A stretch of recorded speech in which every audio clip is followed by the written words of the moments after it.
My dear audience, in this short video, we would be discussing about eco-criticism, aspects of criticism, and what eco-critics do. Basically, the theory of eco-criticism is the very recent one in the history of literary criticism. It more or less developed in the interest of eco-criticism developed in the later 20th century, likely to 1990s. And one misunderstanding which about its name represents that eco means the green or eco means the environment and from here never take the eco criticism is concerned with only that of the natural world. We would be defining which things are included in that natural world.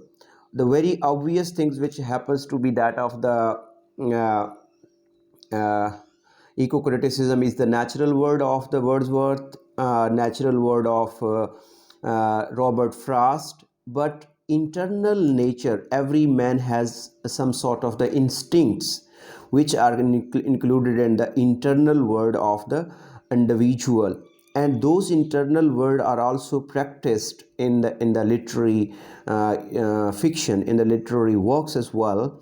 So eco-criticism basically emphasizes on the re-evaluation of the natural word in the fiction. I would be taking the example of The Mayor of Casterbridge by Thomas Hardy, or even more or less every novel of Thomas Hardy includes the concept of nature, and nature has a significant impact upon the decisions and the destiny of the characters as well. So, the major focus of the eco-critics is to reread the major literary works from the ecocentric perspective, and they particularly pay attention to the representation of the natural world, and they extend the applicability of a range of the ecocentric concepts using the things other than the natural world. Concepts such as growth, energy, balance, imbalance, symbiosis, mutuality, sustainability, unsustainability of the energy and the resources is the major concern of the eco-critics. And they also may put a special emphasis on the uh, transcendentalism, means how the uh, uh, man or the characters transcend their nature from a particular, to which we call as the uh, round character. Basically, the movement of a character from the flat character to the round character is the change of the nature, is the change of the some static understanding of the character. For example, when the character moves from the flat to the round characters, it's basically what his internal nature is changing, his internal natural understanding is going to be changed. So nature always keeps on changing.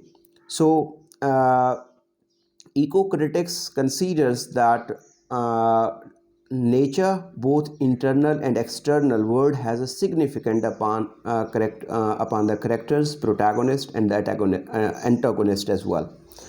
Now we would be taking two examples which are more related to the concept of nature and natural understanding. For example, might have read The Test of the Durbar by Thomas Hardy.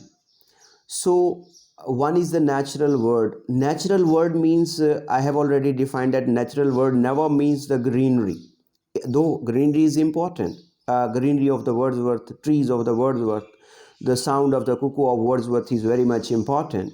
But that's not only one aspect of the nature. Nature includes uh, uh, the other physical environmental situation as well. uh, in the novel Test of the Durbar what the role nature has played in the abduction of Tess of the Durbar. Alec and Tess were in the jungle, and there uh, Alex seduces and rapes Tess of the durbar village uh, in the jungle. So jungle act as a natural character, and it further determines the course of the novel of the Thomas Hardy Tess of the durbar village. Even it that Tess's being in that jungle and being raped by the Alec determines her further course of destiny as well. So, if we read the test of the Durbar-Village from the understanding of the eco-criticism, then we reach to the conclusion that it was only the nature. And one more aspect, sexual need of the Alec was also, though it was very wide, though it is unethical, but he was a sexually monger, sex monger. So that is also included, that the part of the nature means our instincts are included in the nature. One more example which we may take from the Mayor of the Castle Bridge by Thomas Hardy. uh, in the opening of the novel, how they were moving, that was they are compact with a natural world, means uh, uh, that Hanchard uh, was very thirsty one, and he drank a lot of wine, and that wine, drinking a lot of wine was his own, uh, and was representing his nature, in internal nature, and that internal nature caused the tragedy of Mr. Hencher.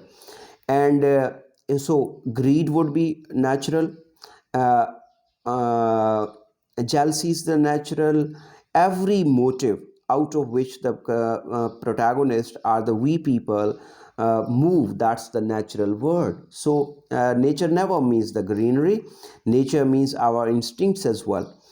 And even the attempt to suicide, boredom in that of waiting for Godot, uh, all these aspects are included in the aspects of nature. So the eco-critics read that theory from two aspects of nature: internal aspects of the nature and external aspect of the nature. And both internal and external aspects of the nature majorly determines and affects the aesthetics, the destiny of the character. One more example which we may take from that of uh, William Shakespeare, that is of his play Antony and Cleopatra. So Antony and Cleopatra, they have been the representative of their natural will. They are going to represent their natural world, but to some extent nature gives them the manifestation, nature gives them the freedom, nature bestowed them.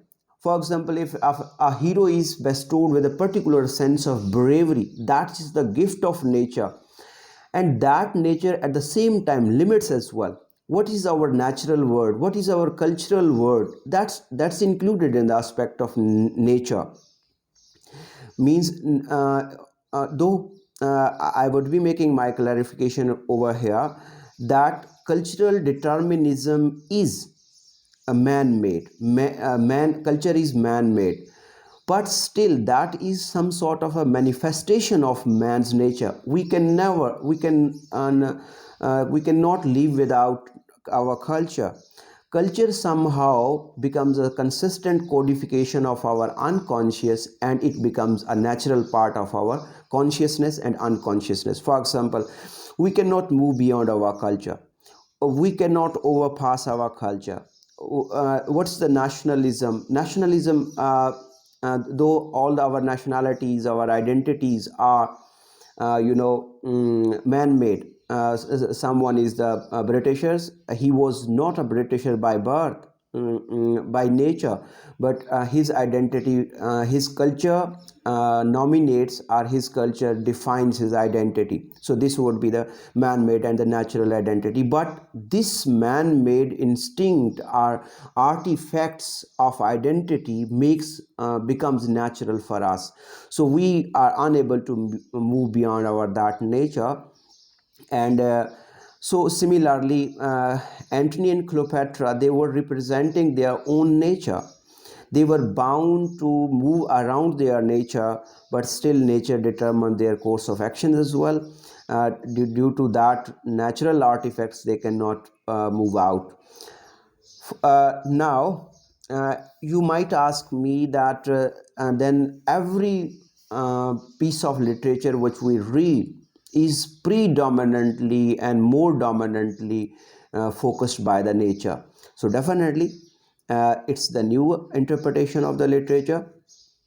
Uh, every writer, every fiction, short story writer, if he is representing his culture, if he is representing the world around him, as every characters happens in the nature, and every character is a representative of his culture. So it is very difficult to read literature without the aspects of our understandings of the eco-criticism. So we can apply eco-criticism to every our poem or the fiction, right, short story or the novel. So nothing is beyond the nature. With this, goodbye. Thank you very much.